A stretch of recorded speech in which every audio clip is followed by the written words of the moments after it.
S'il y a bien un problème qui peut nous suivre toute une vie, c'est quand il touche à nos propres racines, à ce que nous sommes.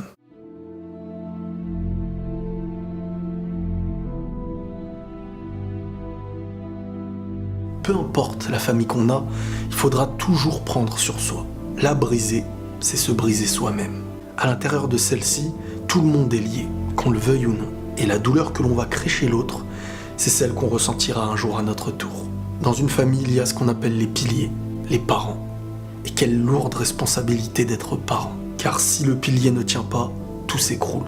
On ne se rend même pas compte de l'importance d'être parent. On en rendra même des comptes. Avoir un enfant, ce n'est pas que de l'admirer quand il est petit, de l'habiller comme on a envie. Ce qu'on va lui coller à la peau, ça risque de le suivre toute sa vie. Donc si on ne fait pas attention à nous-mêmes, on va devoir faire attention à lui. Nos douleurs ne doivent pas être les siennes. Et on ne doit surtout pas le considérer comme un médicament pour nous, car il aura le temps nécessaire pour en avoir besoin à son tour. Ne pas accomplir correctement ce rôle, j'irais à dire que c'est nuire à une génération future tout entière. On est responsable de nos enfants tout autant que de l'avenir que ça va créer. Mais comment être de bons responsables envers l'autre quand on ne l'est même pas envers nous-mêmes? Combien d'enfants aujourd'hui naissent alors qu'ils ne sont même pas voulus? Parfois même issus de deux personnes qui ne s'aiment même pas. Ce qui était le problème de deux personnes risque de devenir un gros problème pour une autre. Comment voulez-vous qu'une éducation soit réussie quand elle est faite à reculons? Comment faire grandir des humains quand la seule chose qu'on arrive à leur souhaiter, c'est une réussite professionnelle? Et avant même de leur souhaiter un monde simplement humain. On éduque nos enfants avec pour objectif d'être une machine à sous. Sa réussite sera définie par rapport à ça. On sera fier que s'il se dirige vers ça. Mais en fin de compte, on voit en eux nos failles à nous. On ne l'éduque pas pour son chemin et pour son bien-être, on fait en sorte qu'il devienne ce qu'on n'a pas réussi à être. Et c'est pas ça la vraie éducation. Pour moi, c'est pas ça la vraie réussite. Combien rejettent leurs enfants et leurs propres valeurs pour cet argent? Posez-vous la question de pourquoi tant de personnes sont devenues des adultes qui n'ont plus confiance en eux, même s'ils ont tous les biens autour d'eux. Posez-vous les bonnes questions en tant que parents. Car malheureusement, beaucoup oublient leurs responsabilités humainement. Beaucoup d'enfants sont devenus le défouloir de leurs parents. Ils grandissent dans un univers malsain et ils se voient fautifs de tous les maux. Comment faire grandir des battants quand on les annonce perdants avant même qu'ils affrontent le monde extérieur? Et combien, n'ayant pas eu cette force dans leur famille, iront chercher refuge ailleurs, dans l'isolement, et parfois entre de mauvaises mains. Si votre compagnie en tant que parent n'est pas bonne, ils iront la chercher ailleurs. Et ce n'est pas les mots qui changeront les choses, c'est dans l'exemplarité qu'on fait grandir quelqu'un de bien. Ce n'est pas en lui disant ce qu'il doit faire, c'est à ses yeux qu'il faut lui prouver comment être une bonne personne. Car sinon, dans le refuge qu'il ira trouver, il n'aura aucun filtre entre ce qui est bien pour lui ou ce qui est mal. J'ai toujours été quelqu'un qui prône l'entier respect envers ses parents, savoir prendre sur lui, même quand c'est eux qui ont tort. Ne jamais être le mur entre nous et nos propres parents. Mais aujourd'hui, je vais un petit peu inverser les choses. Combien de parents n'accomplissent pas réellement leur rôle? Combien de parents n'accomplissent pas leur devoir? Combien d'hommes aujourd'hui abandonnent par égoïsme une femme avec son enfant? Juste car d'un amusement, c'est devenu quelque chose qui a l'air trop sérieux à ses yeux. Avoir un enfant, c'est s'y préparer avant qu'il naisse. Sinon, c'est déjà trop tard. La plantation, elle ne se fait pas quand l'arbre possède déjà ses branches. Et une fois qu'ils existent, ce n'est pas par égoïsme à travers ce qu'on a envie de faire d'eux qu'on les construit. C'est à travers l'exemplarité de nos actes quotidiens, de son enfance jusqu'à l'âge adulte. Ils prendront leur chemin à eux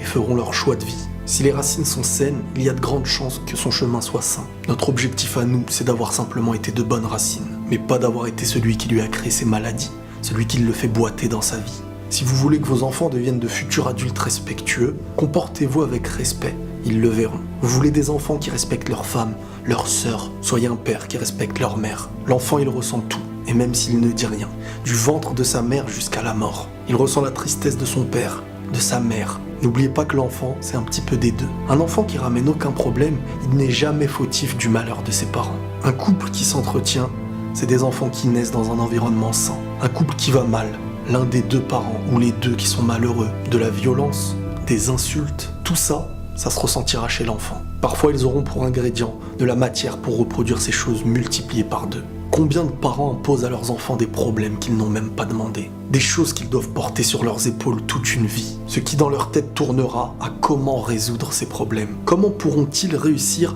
un jour à résoudre des choses qu'ils n'ont même pas créées?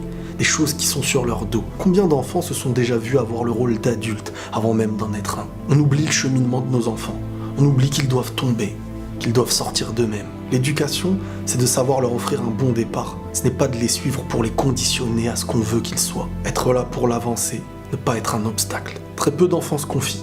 La majorité garde le silence. Ils ne disent rien pendant des années. Beaucoup encaissent et ils vivent dans le mal-être. Si même à l'intérieur de chez eux ils ne se sentent pas en sécurité, ils iront la chercher ailleurs. S'ils ne sont pas préservés de ce qui peut nuire à cette famille, ce n'est pas une fois adulte qu'on pourra redresser la barre. On ne se rend même plus compte de la chance d'avoir de bons enfants. Allez demander aux parents qui ne dorment même plus une seconde la nuit. Demandez-leur c'est quoi d'avoir des enfants à problème. Faut savoir être fier de son enfant, depuis tout petit quand il réussit. Ça lui donnera l'envie et cette fierté d'être une bonne personne. Ne jamais voir ses victoires et son avancée comme une simple normalité, pour ensuite avoir à nommer tous ses échecs au moindre faux pas. Ne jamais lui en vouloir pour ce qu'il est réellement. Surtout, qu'il n'est pas fautif de nos douleurs. Nos enfants ne sont pas nos psychologues. Ils auront assez de problèmes à résoudre eux-mêmes dans leur vie. Les faire grandir dans nos problèmes, c'est remplacer leur sac de vie par le nôtre. Un enfant ne sera jamais épanoui même dans la réussite si tout ce qu'il a entendu dans sa vie, c'est qu'il ne réussira jamais. Il estimera à un moment donné que vous avez raison, même si aux yeux de tous, il a réussi.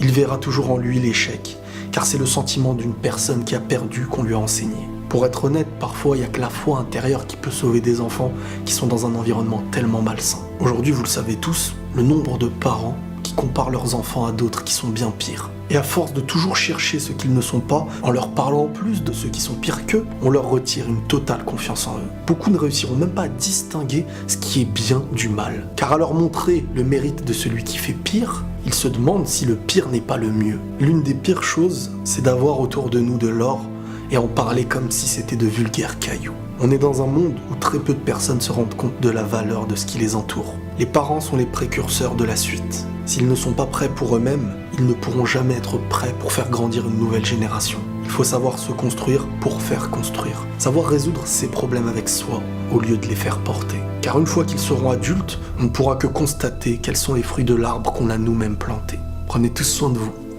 et la paix sur vous.